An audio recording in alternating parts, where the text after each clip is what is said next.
Vance has to be created into a weirdo, right? Like lies about him, actual smears have to be propagated by even Tim Walz, his opponent on the VP side. But on Kamala, what they've done is they've, yes, changed all of her weirdness into brat summer. It's cool. It's like she's the drunk wine aunt. That's what they've been telling us. The nonstop cackle, which is just, she just sounds like a moron. I mean, she does the cackle in response to awkward situations in which she clearly doesn't know what to say. She's stumped yet again because she doesn't seem like a very smart person. So she's stumped a lot. So she just uses the cackle. And instead, what they've done is try to rebrand this as she's joyful. That's her being such a joyful person.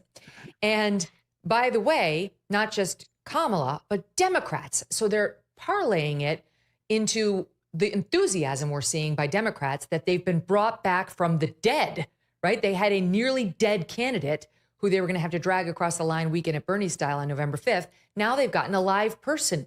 So they actually are feeling happy, but their joy over the resurrection and her, quote, joy, which is really her cackles, does not mask the fact that 70% of the country believes we're going in the wrong direction. People can't pay their mortgages.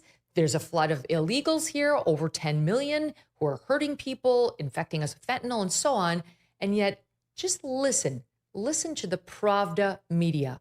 This is just from like 1 hour of MSNBC this morning on the joyful message. This joy, this campaign of infectious and dynamic joy. Tear these two very positive, joyful, energetic people down. Embrace the joy, which you see them doing. There's a lot of joy, a lot of optimism out of the box. And the vice president has spoken to this eloquently with great joy, great enthusiasm. And joy, I think, is a great word because you can see this in Tim Walz. This week for Democrats has been, not to overuse this word, such a joyful one. It was literally 1 hour.